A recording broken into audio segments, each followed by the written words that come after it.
That's how simple it's become now. Okay, so thank you, buddy. Because we are live, we have to do this again. We're on film right now. So thank you, Bernie, for doing this.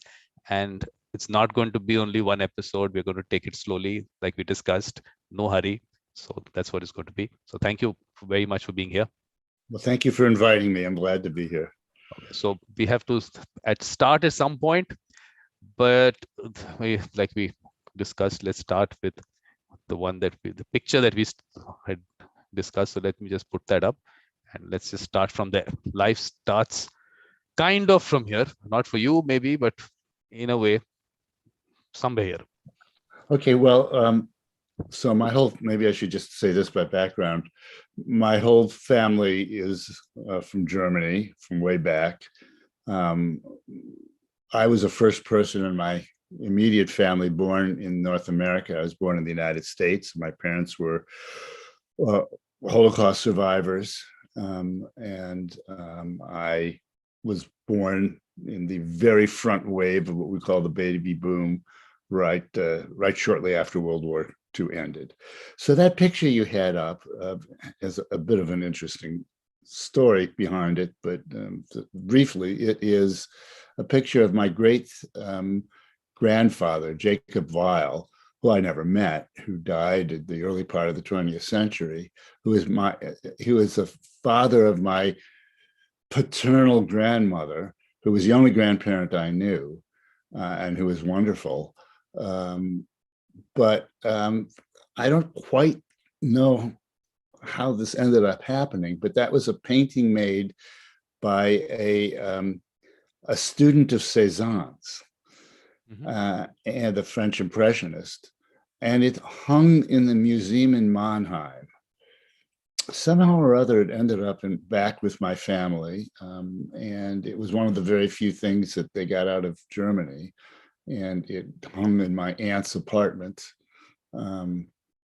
And then when she died, there were two paintings, one of him, one of my grandmother, and my cousin got one, and I got the other, and that hangs in my bedroom now. I don't really know very much about him, other than that's a prayer book. He's in his prayer clothing. He was an Orthodox Jew, and so was my grandmother, but she was a very flexible Orthodox Jew. I grew up thinking that was a different religion from the one my parents were, but that's who that is. So that's starting way back. She married my grandfather, who died before I was born, of natural causes, in Germany. And my grandmother and grandfather and my father lived, and my father grew up in a very small town in Germany called Hoxheim, which is in the wine growing region of the Rhineland region of Germany, south of Frankfurt, basically. But this picture, I mean, this your great grandfather, where would this picture be? I mean, where would he be staying? Where was he living? He was living on in a little town called Randegg, Randg, on the border of Switzerland and Germany, just on the German side of the border. And I don't really know much about him. I don't know what he did. I don't know how my grandmother ended up meeting my grandfather, who lived a significant distance away. Near Mainz, really, was the bigger city nearest them, and then Frankfurt, the really big city, was further away. I assumed it was arranged marriage, but I just don't know. But anything more that you know about what kind of things they were doing in terms of work, or it's what agricultural issue they think? What? I don't know anything about my great grandfather. My grandfather, and I've been there, ran a little kind of general store in the very small town of Hoxheim, like 500 to 1,000 people. And they were often paid in produce. So I think they had a little land that they had some sheep or something or goats on. But basically he ran the store. And they had 5 kids. My father was the oldest. three aunts who I knew, and an uncle who was killed fighting for the United States in World War II. He was killed on Guam. Again, before I was born, I'm named after him, my middle name. And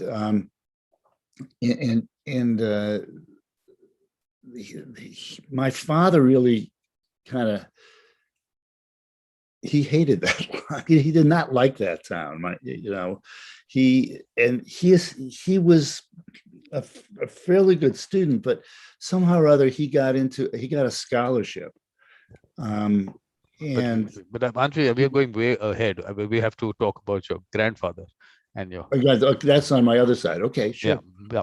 So about this part, I mean, how much you know about them, and I know a bit more about them. They're my grandparents who I never met, and they were my mother's parents. And the man on the right is Bernhard, after whom I was named, Bernhard Lorsch.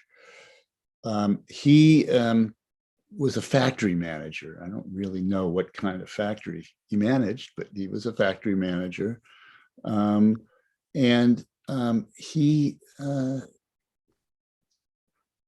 Well, let me start with my grandmother. Maybe that may be more important. She, for painting the picture. So she was Ida Lorsch. Her maiden name, I believe, was Kaufman. She was transported to Auschwitz and immediately gassed and cremated on arrival there. He was about to be transported when he died of a heart attack. He was 80. She was around 75, I think my age now. My parents had already made it over to North America, and my mother did everything she possibly could to get them out, but wasn't able to, primarily because of the anti-Semitic forces in the U.S. State Department at that point, and there were other issues. That was a time, as now in some ways, where our liberal immigration policy in England or Australia or Canada or the United States or Brazil, I don't know what to say about India, but would have saved, lots and lots of lives. The people who got out were people, my parents had some connections already in the United States. Were the people who had some connections were mostly more middle-class people. So they didn't get out. But how old would your mother be at that time? At the time that she made it to the United States? Yeah. She would have been 33, 34 maybe. My father would have been 33. My father didn't make it out easily. He was in a concentration camp too. But they were married at that time. When they moved out, they were married. They were married, and they were married. My brother was already born. My brother was born in Germany in 1937. Okay.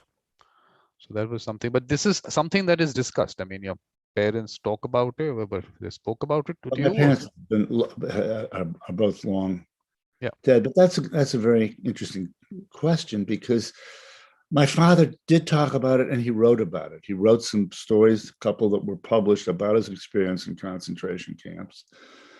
He's written some that have not been published. He believed it, that it was important to talk about it. He came very close to dying, but he did not. My mother had a really hard time talking about it. She let my father do the talking, because it was, I think in some ways, it was almost harder on her because she did not succeed in getting her parents out. She was an only child. And in retrospect, I really didn't have the language for this growing up or even as a young adult. They both suffered from PTSD, from post-traumatic stress disorder, that came out in different ways.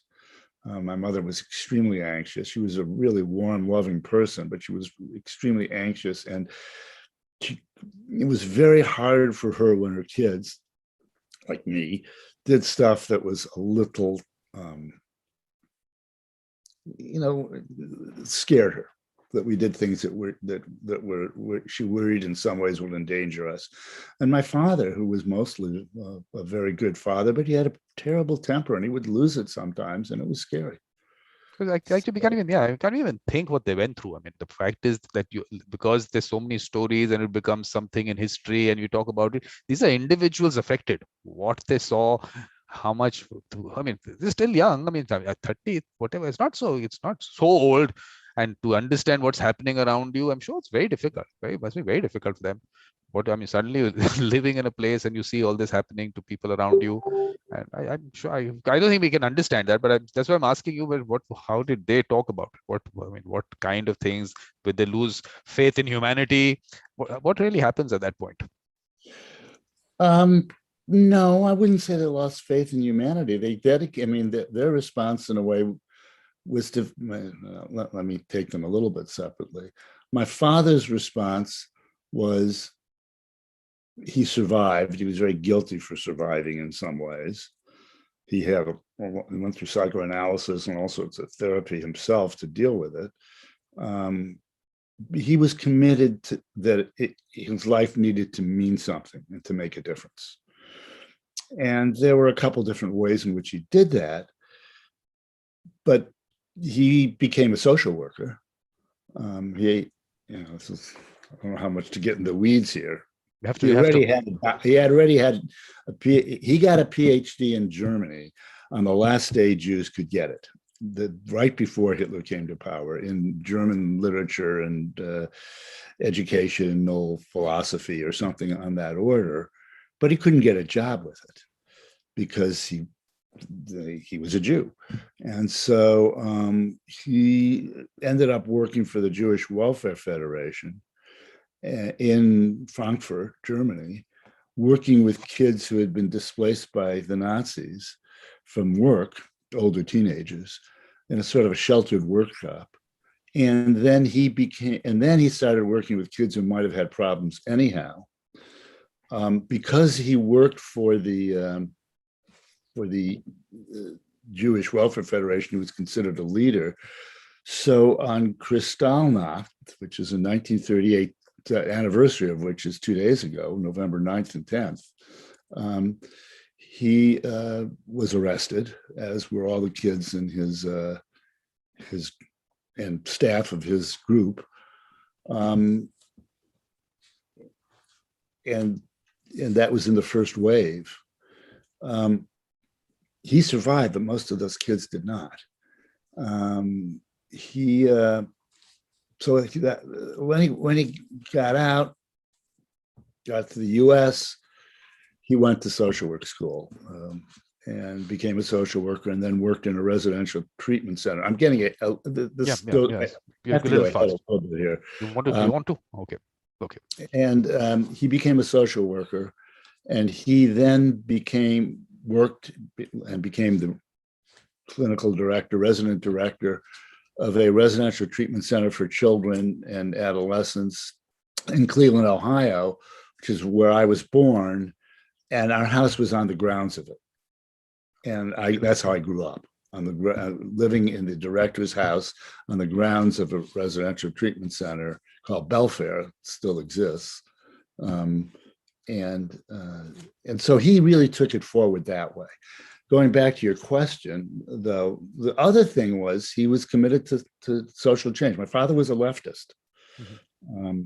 He was early on, I think he was early on a member of the Communist Party in Germany, but then he quit because they took a very kind of weak line against the Nazis. But he stayed a leftist. Although as he got older, he actually became a very conservative leftist. If that doesn't, you have to understand the dynamics of that community. So, I grew up what we called a red diaper baby, with parents who promoted very leftist politics. And I grew up with a lot of friends whose parents were that way too. Many of whom were during the McCarthy era in the United States, when leftists were kind of persecuted. Really, many of them suffered and went to jail even. but my father was in this position, and so I think that all those two things, trying to make a difference in people's lives and also make a difference in the world, were very important to him, were themes he carried forward and spoke about and was very articulate about, and affected me greatly, and my brother for that matter. But I think it's very much informed my way of looking at the world, even if I ended up having some differences with him. He when I say he was a conservative leftist, he had a very hard time with the 60s and with women's liberation and with some of the issues of what we would now look at as the Black Lives Matter or Black Power movement back then. Although his sympathy, in a way, his beliefs were inequality and anti-racist, but his personal take on some of that was hard. He grew up as a person of his generation with, I think, a lot of prejudices. So there was that contradictions in there. But the only thing is that whenever you talk about this, let's just say the audience, including me, would not know a lot about that time. So when you say in the 60s, this or the communist issue that was coming up, please expand on it, because I'm telling you, people would not know. And these are things which you would, you would. I'm happy to do that. I try not sure how far to go into the weeds of my family. But that's the whole, that's the idea. Because I'm telling you, it influences you. The person that you are is all that. It's okay. Well, so,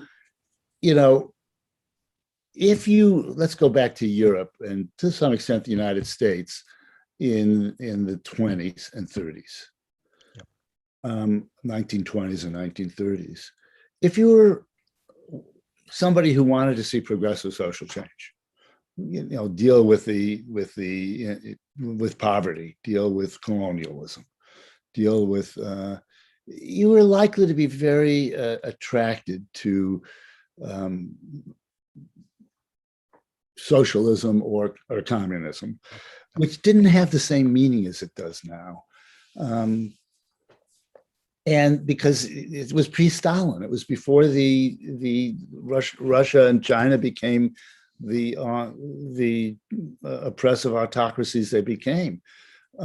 So he was very much involved in those movements in the late 20s and 30s,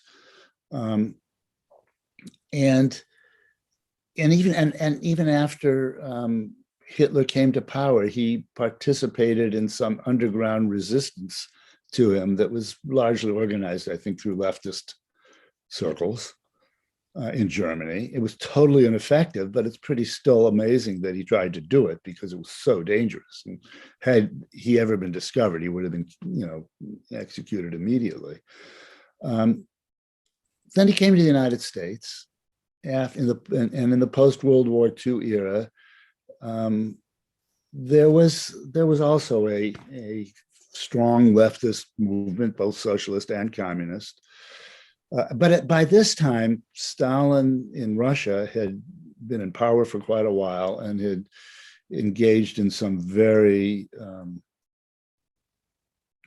some would say, genocidal or tyrannical behavior, for sure.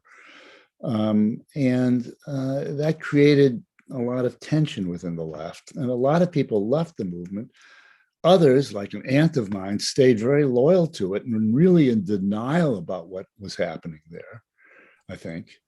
But the basic progressive impulses of creating a more just world, which was less characterized by poverty, and also in a time of anti-colonialism, which you certainly are very aware of from your background in the post-World War II era. That was the people who were really concerned about that from that background were often very connected to socialist and communist political movements. But they were ferocious. There was ferocious fighting within them because they were often connected to very or sympathizers of very oppressive regimes elsewhere in Russia and China, and in particular, but elsewhere as well. So anyhow, I hope that lays the groundwork a little. But then later on, as I was coming of age in the US, the civil rights movement was taking off. Dr. Martin Luther King came to prominence as I was coming of age. I was very active in that movement. Slightly later, the anti-Vietnam War movement developed. I was active in that. And slightly later, the women's movement really took off, and then the gay rights movements and so forth. Those were sometimes referred to in the US and in England as the new left. That's what my father had. I'm trying to refer to them. My father, on one level, he had some theoretical sympathy, but on a personal level, he was very threatened by it and resisted it a lot. But what was his name? My father was Fritz Mayer, everybody called him. It was Morris Fritz Mayer was his whole name. Okay. No, because the thing is that this is, of course, we've reached the 60s and we should talk about it, but we'll go back. Because if you spoke to your father, I mean, the aspect of being part of a socialist or a communist movement, what was the thought process, getting into it? What was the situation there that he saw and got affected by? Did that discussion ever come up? Oh, often. Often. I mean, it was a little scary because if it ever became public that he had been in that background, he would have been in a vulnerable position. Because when he came to the United States, he had to swear that he had never, ever been a member of the Communist Party. So, but he did what he had to do to live and just for his family to live. And so, that's what he did. So we talked about it. He kind of dabbled with it again once he came to the United States, but he finally broke with them when Russia invaded Hungary in 1957 to put down an uprising against the communist regime there. And it's interesting. My brother and I have talked a great deal about socialism and communism, and he's studied it, and he considers himself to be a Marxist. Still, although of a different ilk. But my father's politics it was like he was trying to fight for a better world. I never quite understood how deeply he understood Marxism, for example.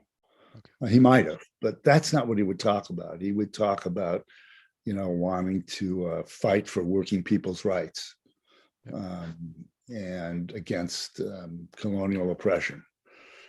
Yeah, that's exactly what I'm trying to get at. That what was that he saw, or something that touched him, or whatever it was that when it could be in school, growing up, I would not know. I mean, we would have to go back a little, but that kind of puts the seed. And then the theoretical aspect of it, like you said, whether you understand Marxism or you don't understand it, that doesn't matter. It is an easy thing to get into because you want, like you said, you want social change because you see something. So did he talk about that? What was that affected him? I mean, something on that. What you mean? Well, we talked about it a lot. And he certainly was against the racism and the Jim Crow in the United States and segregation. And he actually did quite a bit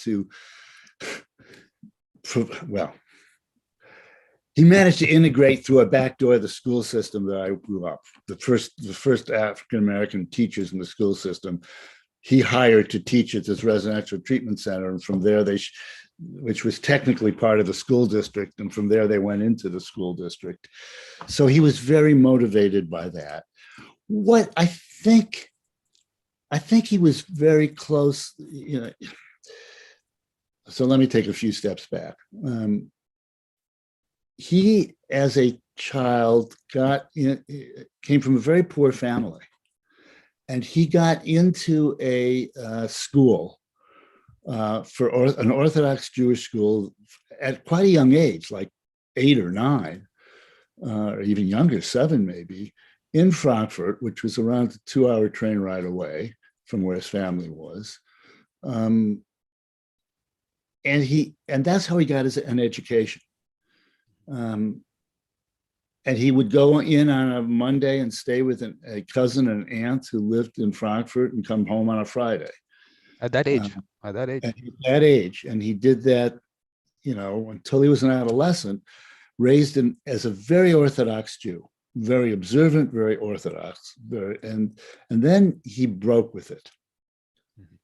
But anything on that? Did he talk about that? Yeah, he did. He said he started reading Spinoza, the philosopher Spinoza, among other people, but that's when I remember him talking about, and realizing there was something wrong with the rigidity of that approach, and feeling like it wasn't dealing with what he saw around him, which was a great deal of disconnect between poor people and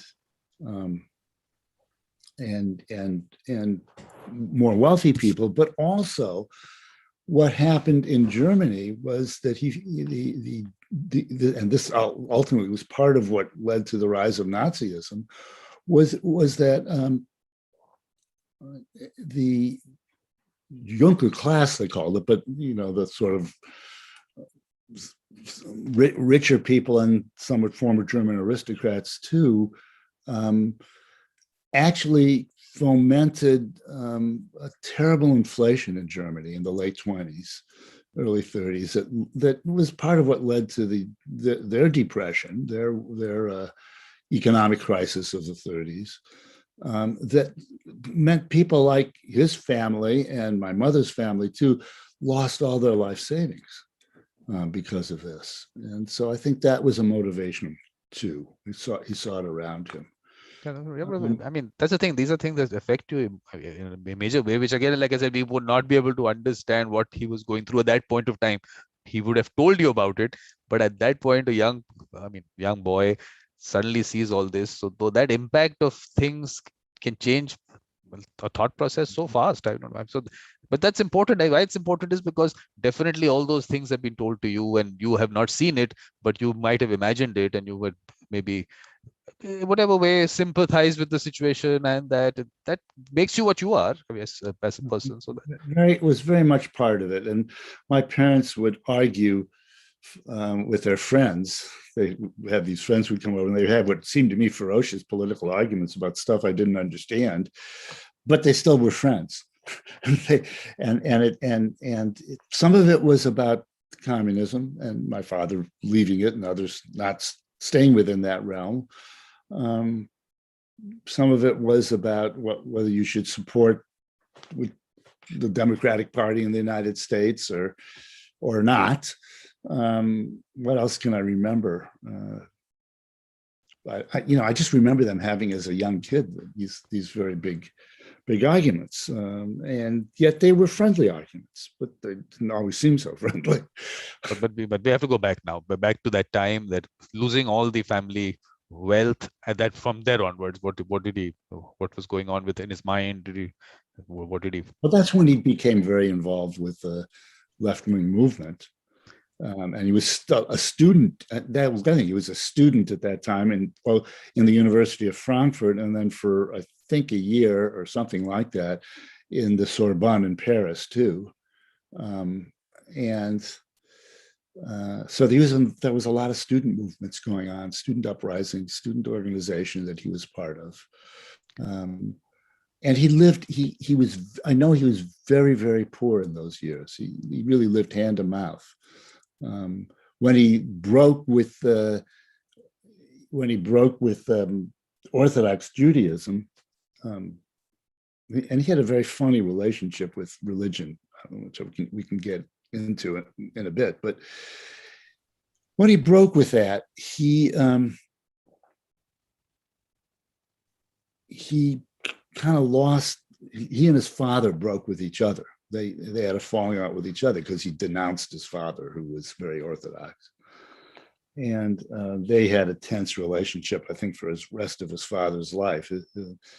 His father died, I believe, in 1935. My grandfather, of cancer. And so he really didn't even have minimal support. And I'm not quite sure how he managed to support himself through those years, but he did. He did some writing.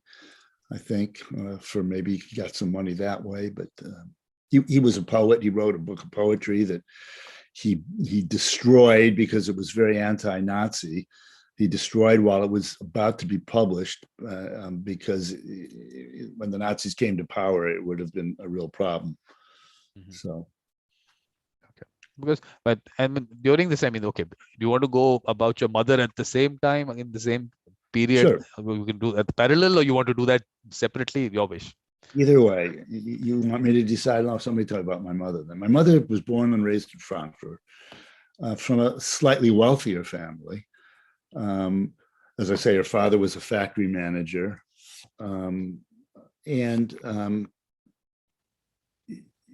you know, they were much more liberal. They were like what you would call very, they were very non-secular. They were much more secular. So they were Reformed Jews. I'm not sure she went to synagogue or anything like that, but she did go to a Jewish school because she experienced anti-Semitism in public schools.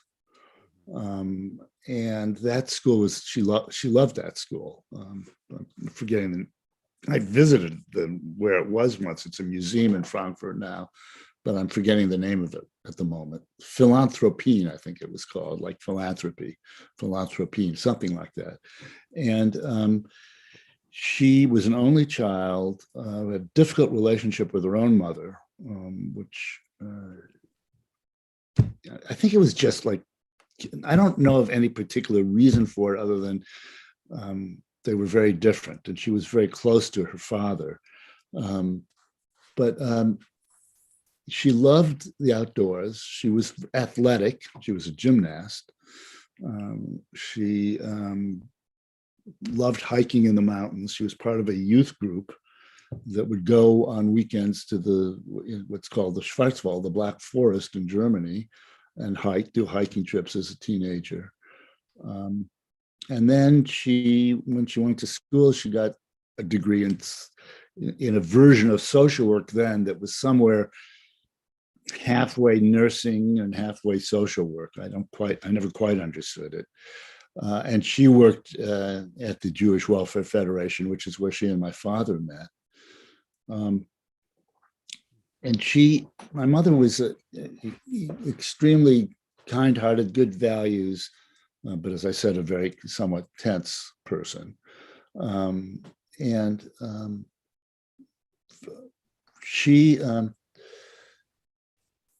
when my father was taken away to a concentration camp, Buchenwald, she worked the system ferociously and managed to get him out, which you still could do before World War II started, because they had a family. My father's sister had already emigrated to the US to marry somebody who she didn't marry, but she became a US citizen.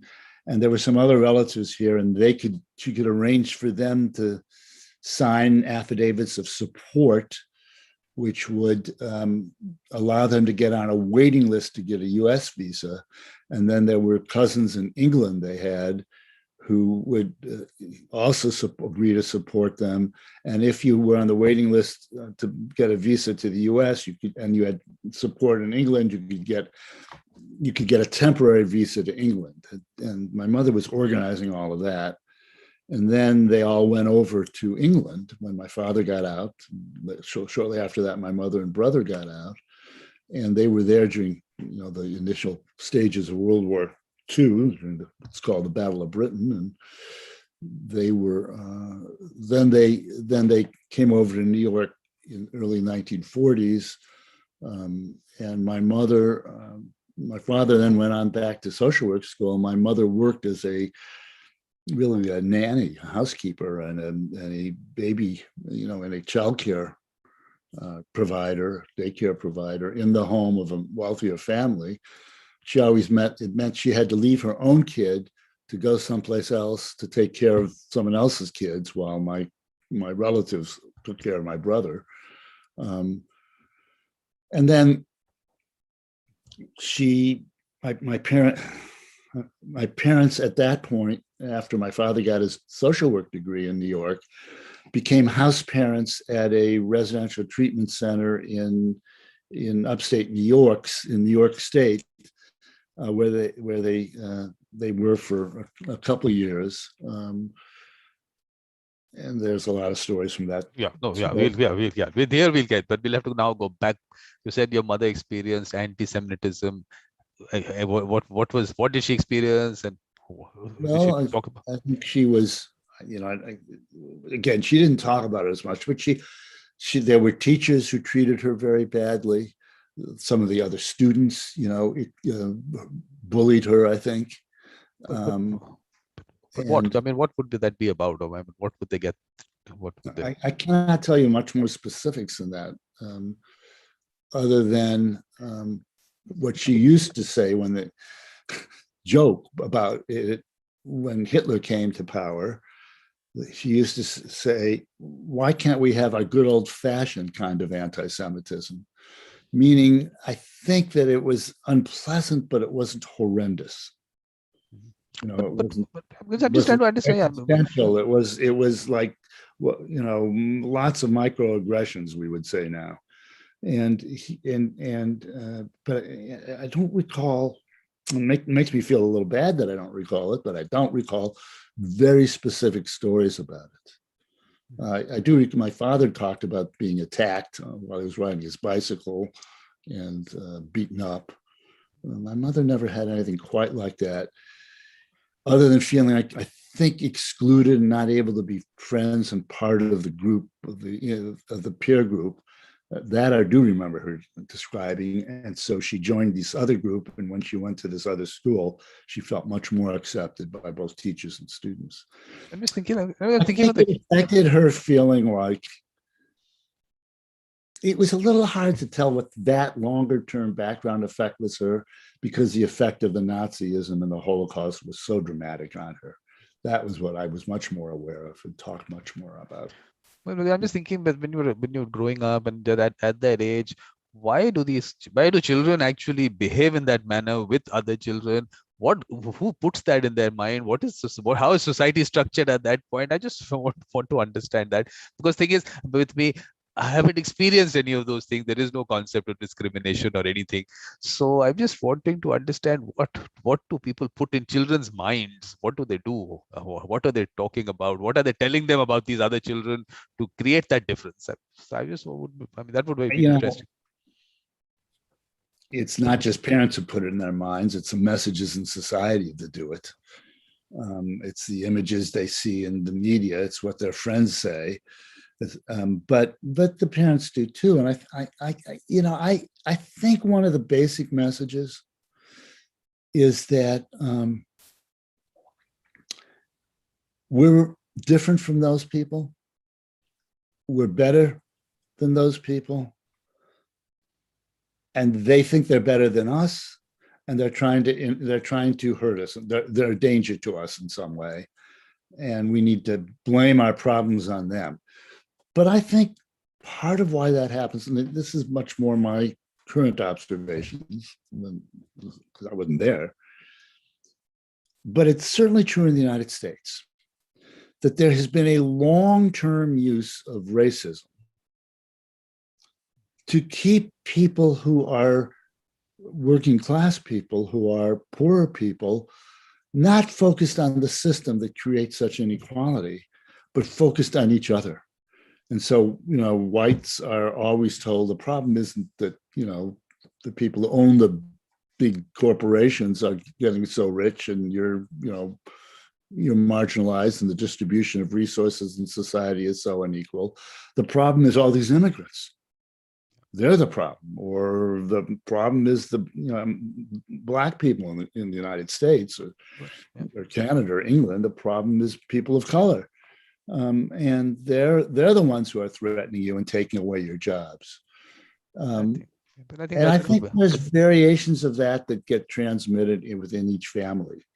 But it is a fundamental thing that I think on a societal level is a message given. Because I think I keep saying that is the colonization aspect of it, the mindset that comes from there, the divide and rule that you have to do. If you have to rule over people, you are a minority, you have to rule over a majority, which I was also talking about with Ken about. We were talking about his book. There's a series that I do, talking books. It is about democracy. I said, do we have a democracy? I don't think US or India have a democracy. 33% of all the votes in the country, if you have, and you are actually the president or you rule that country. It's like saying rule. I'm just saying that it's not rule in that sense, but you rule the country. How can you say that you're a democracy? How can 33% rule a country? Maybe in our case, it's 25% of the entire votes of the country. So I'm just, we are structured properly. Only you divide and you create those pockets and then you add them all together. It's all arithmetic. They're not people they're not people that you're talking about. You said talking about numbers. Okay, I get this 5%. I've got this, I can add this up, and I've got 33%. I'm happy. If you have to run for the majority, and I'm saying that in terms of simple majority, absolute majority, all those things have to be part of democracy. Only then can you be a democracy. So we fool ourselves, I think. We just fool ourselves and we feel happy. Yes, we have voting. Voting doesn't make a democracy. It actually has to come on the ground and you actually see, yes, a majority is leading the country. Then everything, I think a lot of things will be taken care of. I would think, but of course, these are yours. You would come to this at some stage in your evolution, much later. But I still want to go back to that young girl. But I think I just want to say, though, I think you're right. Certainly, if we're a democracy, we're a very, very flawed one in the United States. I grew up in the United States and lived most of my life there. I'm a dual US Canadian citizen. But in the United States, we are watching it being made harder and harder to have a fair vote. And nobody's, in a very calculated way, so that in the future, if there's an election where somebody like Joe Biden won this time, it'll be easier to prevent poor people of color from voting and from manipulating the results. And you're just seeing it happen in states all across the country, and nothing is being done about it. So it's scary, I think. Because I'm telling you the arithmetic of it. Because if you can do that, you can just pick up 5% from here. 5% changes things. So you just have to keep that division in society going to do that. If you have larger numbers involved, I'm not saying that we know what will happen, but I think that's the starting point. Not talking about, okay, this will, that's what I'm saying. So I'm just saying, let's first of all find a way that you have to have a majority coming up. So what percentage of people don't vote? You'll be surprised. So the Democrats have consistently won the popular vote, the number of votes in presidential elections. The only, in the last 20 some years, the only time Republicans have won a majority of the popular vote in the United States was in George W. Bush's second election. Otherwise, Democrats have won every one, but they have not been in power most of that time. No, but I'm saying, but is that relevant? It's because of the way the system is skewed. No, but is that relevant? I'm saying only 66% of the population votes. 36% of the population does not vote, or 34%, whatever.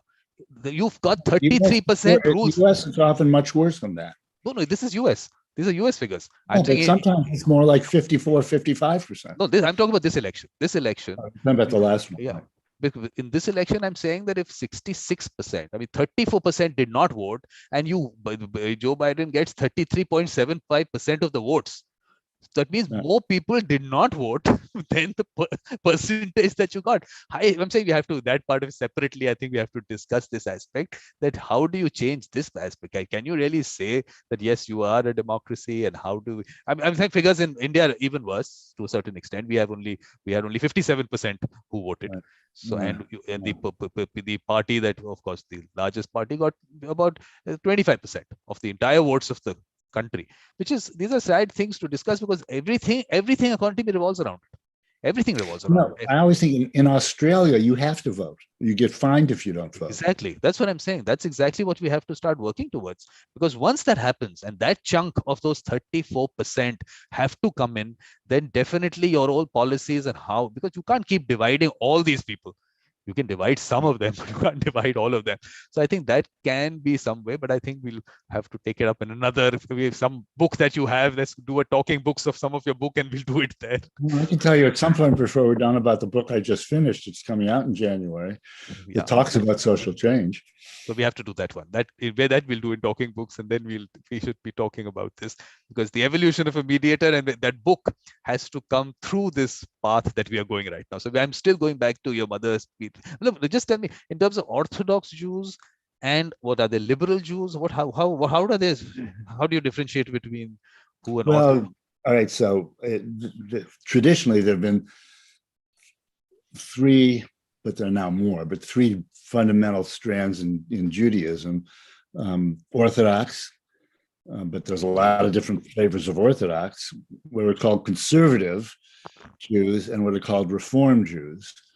My family grew up as Reformed Jews, which means you celebrate the holidays, you go to synagogue, but you don't have to keep kosher, have special dietary laws. You don't have to. You don't have the strict observation of the Sabbath. There's a lot of ways in which it's just like a much more liberal version of it. And most religions have that kind of spectrum of beliefs and observancies.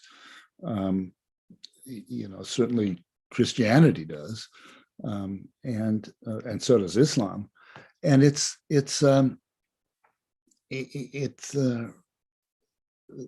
I would say that my father gave very mixed messages about religion, because on the one hand, he said he was an atheist. On the other hand, he insisted we go to a religious school, to Sunday school, and that I get bar mitzvahed, which was a rite of passage, a Jewish rite of passage. He was very uncomfortable with when my brother married somebody who was not Jewish, but he said he was an atheist. And he ran this residential treatment center that was primarily Jewish, particularly in my younger years. It became less so growing up. They had these religious services every Friday evening in the chapel that he conducted, and he would give a little talk often. But he was after 20 years of doing that, he was very proud of the fact that in conducting all these services, he never said the word God once. So he gave us completely mixed messages about religion. And that was okay. I didn't mind that. I liked celebrating some of the holidays. I never bought the theology or the religious part of it, or certainly not when I was old enough to start thinking about stuff like that. But I still like to celebrate the holidays. Because I'm trying to understand the situation there, because my little whatever I've seen is what I've seen in Fiddler on the Roof, and the Jews living there, and that kind of, they have their own way of going about things and things like that. So if that's happening, how do I mean, are you differentiated because you are doing what you are told to do? Are you supposed to integrate? What is integration? How does it happen? So I just want to understand from that perspective what your thoughts would have been after your mother would have told you what the situation is. What would your thoughts be on that? Well, I'd love to hear, by the way, whether there's an analogy to that range of beliefs in Hinduism, for example, or Buddhism. I know there is in Islam, but I bet you there is. I don't know. The message I got was, you can't escape Judaism, because even the most secular Jews in Germany, which was a very secular Jewish community compared to Eastern European, Fiddler on the Roof, Anatevka was Eastern European. Their communities were much more integrated into German society. But no matter how much people were not identified as Jews, or were secular, or were integrated, they still got it. The Holocaust still went for them. Nazis still went for them. So the message I got was, you can't escape it. You are who you are. You may not want to identify that way, but other people will identify you that way. And, so, and the other message was that there's a lot of really good values and important traditions. So, so we always had, as growing up, the Sabbath dinner on Friday evening, and lit the candles and set the prayers over the candles. And sometimes I went to those services I just described, and I went to Sunday school or Sabbath school. And I learned the Jewish story from the Jewish perspective. And part of the message, which I think is a real problem in the way many Jewish families teach their kids, part of the message is we're better, we're the chosen people. We're the ones who God chose, and look at all the wonderful, beyond the small numbers we are, all that we've accomplished. All of those kind of messages, of course, underneath it all are racist, I think. But that was the sort of thing I kind of grew up with. I grew up in a community that was very Jewish. So most of my friends growing up came from that background. And it wasn't really until I started working and left home that I was in a much more diverse world, and continued to this day. But that was, so the message, and I think a lot of kids of my generation got the message of, we're all equal. We should all go out there. Oh, but we're special. But we should all go out there and treat everybody as equal. And, I think a lot of people get that in different ways. So their values, I think, about that were very good, but their actual practice of it was often, there was a built-in condescension, I think, sometimes, partially on educational lines. My parents, felt educated, partly they believed in racial equality, but were very patronizing in their approach to it. I don't think I was alone that way. I think that was widespread in middle-class white liberal kinds of communities in the United States. But that was a complicated message about both religion and how we related to other people. Well, I'm just thinking that, look, the Nazis come in, or whatever they're spreading, that's a much later thing. I mean, is there are there roots to this much before that? And like you said, that if you say that, look, we are the chosen ones and we are much better, is that something which has been happening for many years, and that creates slowly that little difference within society? Because why I'm going into the root is because if you want to make any change, let's understand how back in history do we have to go to actually make that change, because these are things which are conditioned, people are conditioned over many years. So I'm just trying to understand, because you have that experience, you did speak to your mother, that one generation which is not here, you connected to them. I mean, forget, I haven't said that. Congratulations on becoming a grandfather. I have already congratulated you earlier, so I'm saying, look at the generation. A week ago today. Yeah, so that is again another generation. And by the way, my grandson's name is let me get this, Dilip Singh McFarlane Chota. Wow, and my father's name is Dilip Singh. Is that right? Yes. His father is British from Leeds, but is from a Sikh family. Okay. But I'm not from a Sikh family. The thing is, I was telling someone else, every Singh is not a Sikh, but every Sikh will have Singh in the name. That's how it works. My understanding too. Yeah. So that's how it works. But imagine the coincidence. My father's name, Dilip Singh. That is very funny. That is very funny. I'll have to. How does he spell it? DILIP. I mean, he's passed away. He passed away, but yes, that's how he used to say. Dilip is in Philip. That's how he used to say, and sing like you sing. That was the way of telling people. Oh, his name was Philip Singer. Yes, Dilip. That's the way it was. Dilip Singh. That's it. That's how he used to pronounce it. Dilip, they spell it. My daughter and her husband spell it DALEEP. Yeah, the people, they largely use that. I think I think it just depends on how you say it. say Dilip or Dalip, because that's in the Sikhs, I think a largely say Dalip. They say Dalip, so that's where the A comes in. And here he said Dilip, so maybe so. But I mean, that's amazing coincidence. That's an amazing coincidence. So okay, so he's now Dilip Singh. That's nice. The lead thing. That's very, very fun. I'm going to have to tell.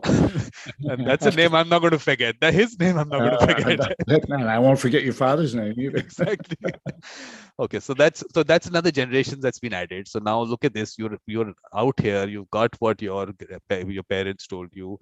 Of course, what they got from their parents. Then you're in between to take all this forward, and to that's why I want to go back into history, is because all those observations that you would have had from conversations should not get lost. And if we have to take it forward. No, I have to say, I really appreciate this. No one has ever interviewed me in this depth about my far back history and my parents' history. I've talked about it. I've written a little about it, but really getting into it, it's really making me think. And that is a very interesting thing to do.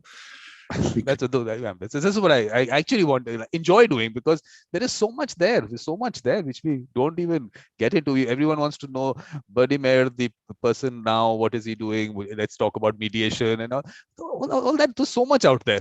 But what about the person? How did you scratch the surface? Exactly. I haven't even been born yet. Exactly. That's what I'm saying. There is so much. So it's not going to happen in a few episodes. It's going to take a lot of episodes. And we don't know hurry. What is the hurry? Let's take it easily. We have to reach a point when we know we've accumulated everything. Then we say, okay, then we talk about the mediator aspect of it. Maybe at some stage, maybe not right. So this is where the whole interest in the history is, because there is so much that you have got inside you, heard so much, which of course, I mean, we will have to take it out. It won't be easy. A lot will have to come out, but it is relevant. It's very relevant to people in general and to your evolution, both.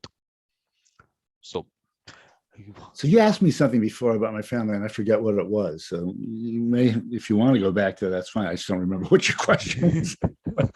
Okay, I was talking about, of course, your mother and that part of her growing up, and how in the environment that she grew up. What was my interesting thing would be to understand what the environment around her was, to her to see discrimination and to handle it, and to actually be able to comprehend it. So what was really happening? I was trying to first get into her mindset, just to understand what she would have, because if she brought something to you, what was really around her at that time? I was more interested to get into that. Well, she was an only child and was very close to her father, who was, I gather, was a very kind man, a very funny man, as she described him. And her mother, she had a very conflicted relationship, but I think probably spent a lot more time with her mother. And her mother came from a very big family, and there were cousins all around who she was close to. And the impression I kind of got from how she, again, I cannot tell you how she, beyond what I've already said about how she experienced the early anti-Semitism, other than I think she felt very ostracized. And maybe when she found this group of people she went hiking with, this youth group, I think that's where she felt belonging and felt good about herself. But what I also get was that she saw her mother's family, and I saw some of this in how she related to them in later years, as being more, I don't know what's the right word, maybe materialistic and shallow, more interested in just clothing and cooking and makeup and stuff like that, and not in what she would have considered more serious ventures. Education, service, outdoors. My mother probably was a environmentalist before anybody even ever heard the word that was even invented. So, so there was that sort of slightly underlying sense of, she hated makeup, for example. I don't think she felt very good about it. She didn't have a very good positive physical self-image of herself, although she was, a very healthy and active and athletic woman. But So, This is the you picture know, that we have of her. This is the picture we have. that's this picture of my childhood home. I I just want would to have put been your picture around of your mother. Yeah. 11. My mother's name was Corolla Mayer. Her maiden name was Lorsch, and that's my father. That's my But brother Tom. Who but this is would the have only been picture we around. have of your parents. Or do we have any other? I That's what we have. think I gave you one other one. Okay, let me just have a look. I'll just have a look. Yeah. So I'm just putting the picture so we have a picture in front of us. That was what I was trying to do. Okay. So, but did she talk about her friends? Did she talk about any of her childhood friends? I think a lot of them did not survive, and she did not talk about them. I certainly met a lot of her cousins. Their kids were my cousins, and some of whom I was very close to. Trying to think about her. Yes, I knew several of her childhood friends who did survive. There was a couple who lived in Milwaukee, and I remember they didn't have kids of their own, but I remember them visiting them. And I remember they had a really hard time adjusting to the United States. They were very nice people. But I remember them as being people who had been very close to her, or maybe in her young adulthood. I don't know if they were from her childhood or maybe they were. So I can remember others. She was very close to a couple of cousins, one in particular on her father's side, who was not the kind she dismissed as shallow. I mean, I don't think that was fair, but that was some of the things she sometimes said. But on her father's side, there was a woman named Tilly Lorsch who lived in Los Angeles when I grew up, who was an artist. She was a weaver. She made tapestries. I have one out here. I could take a picture of and send to you. Yeah. She was trained in the Bauhaus in Germany, which was a very famous training center for artists and musicians. Some famous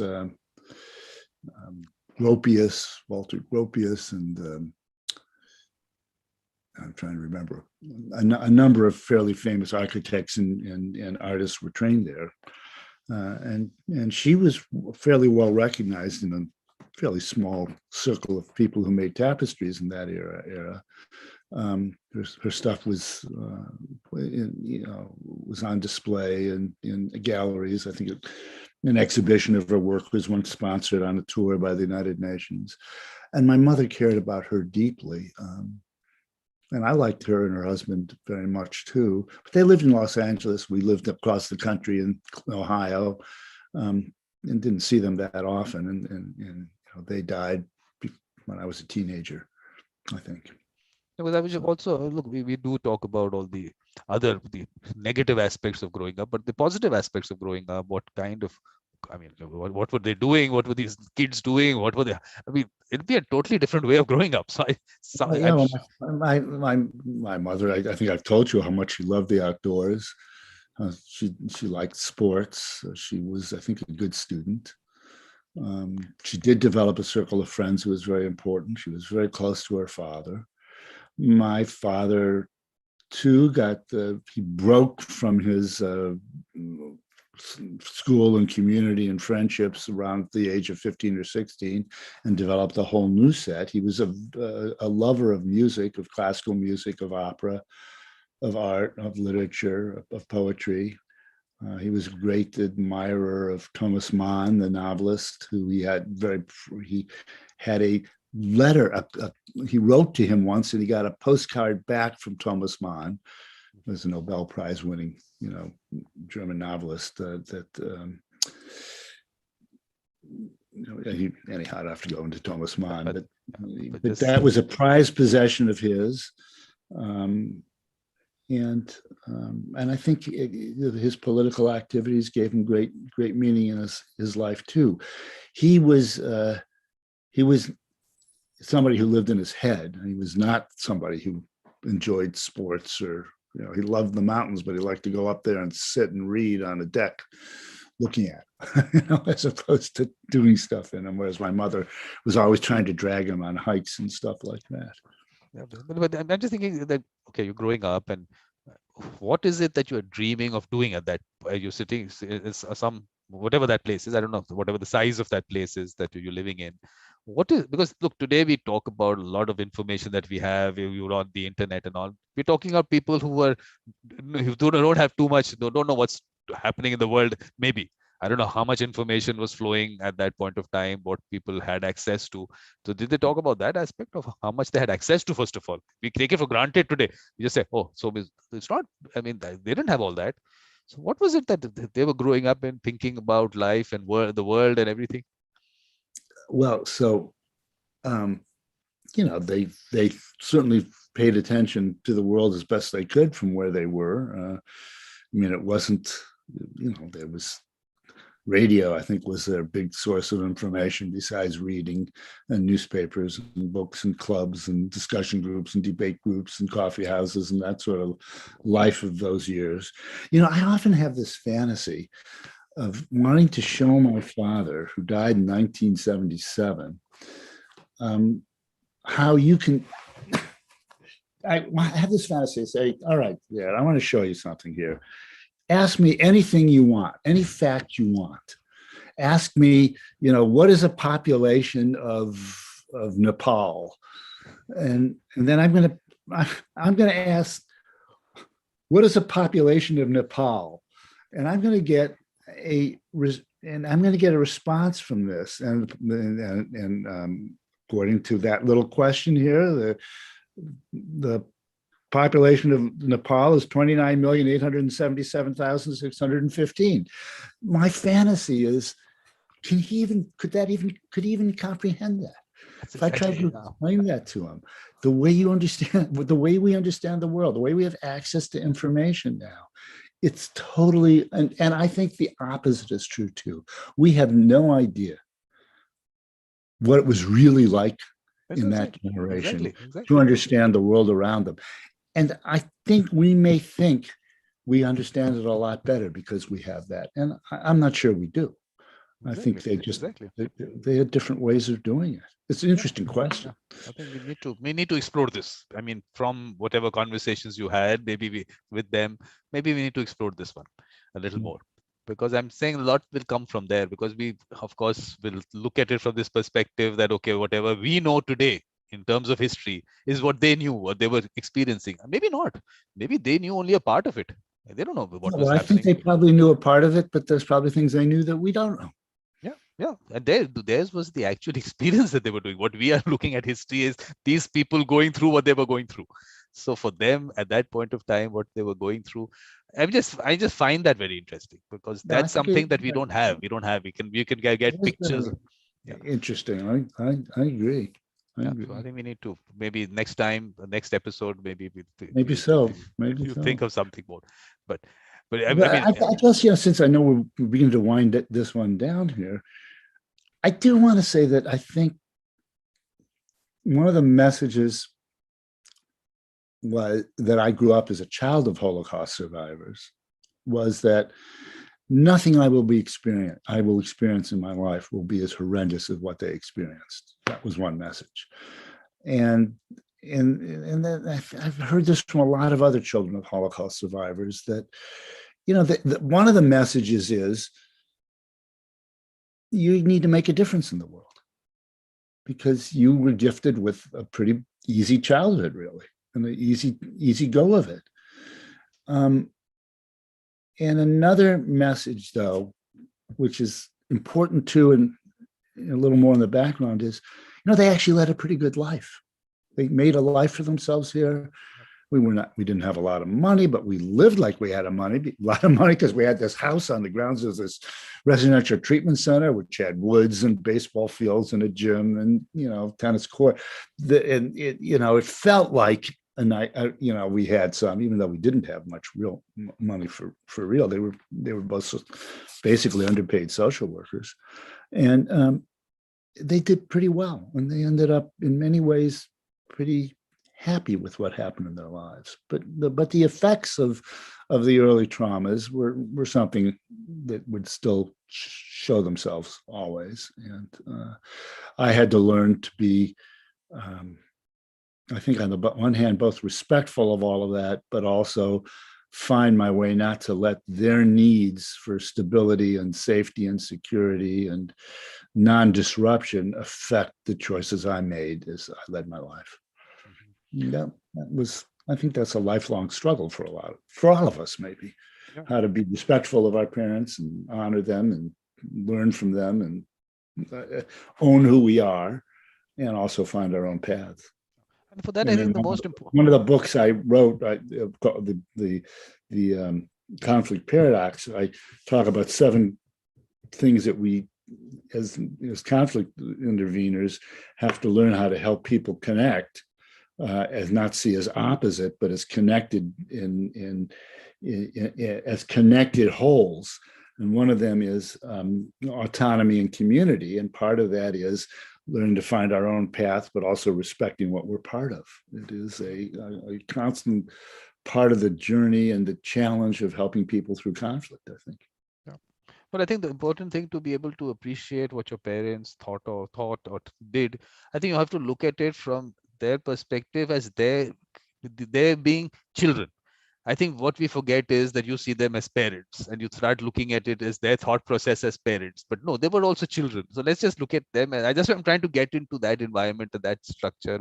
What was it like growing up for a little girl, growing up in that? What are the thoughts? Today you were talking about her as your mother, but no, she was a child there. What were their experience like? Are we saying how much information did they have about what was happening around them? What were they influenced by? So I think that will also be Well, the important. one thing I can say is, as growing up as a kid, which I think she would say she had a happy childhood, they had no idea. They thought they were living in a secure environment. That there may be some anti-Semitism and there may be some issues like that, but that Germany was basically a cultured country with liberal values. That the idea that suddenly the nightmare that was about to descend upon them, that was not something they saw looming or about to happen. They thought they were secure in a way that many of us, I think, probably do too. I can say that.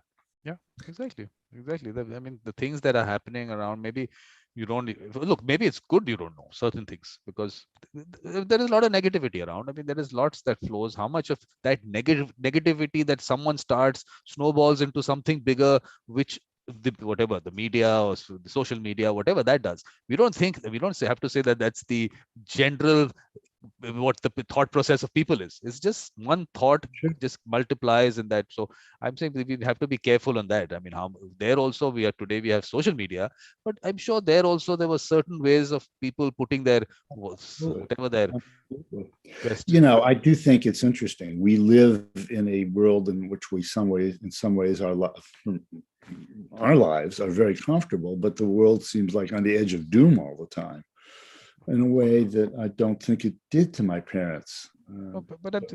We experience how do we lead our lives with a sense that the future is worth, we can make a difference in the future we have, and yet see like what's come out of this 2-week-long conference in Glasgow, Scotland. Are we going to be making any progress on doing something to contend with the most serious issues we face as a world population? It is different, I think. I'll tell you that, Bernie, for you it is different because you know what's happening. I live in a bubble.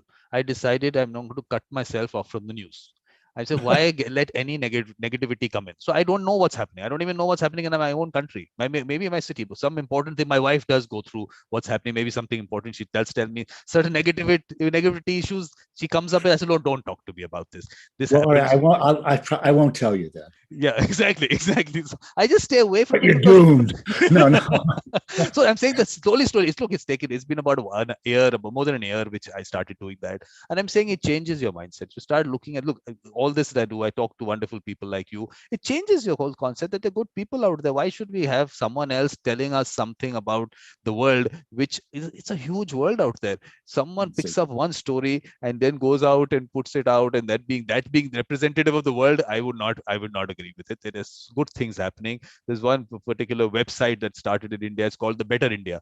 Only talks about good stories about what's happening in the country. So I think we need more of those. I'm sure there are more of those around the world. But there are good things happening. I mean, in terms of the negative aspects of it, definitely good things. There are definitely good things happening, and we aren't doomed. I mean, we still have agency to make a difference in the world we live in. yeah, and they're good people. I would say that for me, there's another one of those paradoxes I just mentioned earlier is optimism and realism. That I believe, in order to help people through conflict, they have to have some hope that things can get better, but there has to be a realistic hope. It can't be based on, I'm sure if we all sit down, we could work through everything when people are, ready to kill each other or something. It has to be an optimism without realism isn't optimism. And so that's my general take on it. That's interesting. Yeah, okay. I look forward to continuing this. Maybe I'll get born. Maybe in this process, sometime or other, I'll actually arrive on the planet, but we'll see. No, but the important thing is that you have to pick up pictures. This campus that you grew up with, we don't have any pictures of that. So okay. Well, I probably have those someplace or other, I think. Yeah, we need that. I certainly get them online. Yeah, I mean, if you have the pictures that you actually have, I mean, in the family or whatever, if there's something there. Yeah, a couple of the pictures of the family there are actually taken there. That picture of my brother and mother, father, and me was in our house on the grounds of Belfair. So. But yeah, something on the grounds if we have. But then I think I have an aerial view of it someplace. I'll see if I can find that. But when do you want to do the next one? December? Do you want to do December? 4th December? I'm going to England and I'll be back. We could do it like mid-December. Okay. Yeah. Maybe. Okay. But the only thing is that because I keep them on Saturdays, and of course, only 4th December right now is available in terms of Saturdays. I will be. That won't work. I'll be in London. Okay. So we have to do it in January. I mean, Christmas is the next Saturday. I mean, in December, only available one is Christmas, which I'm sure you don't want to do. No, that's true. 1st of January, maybe you don't want to do. That's not going either.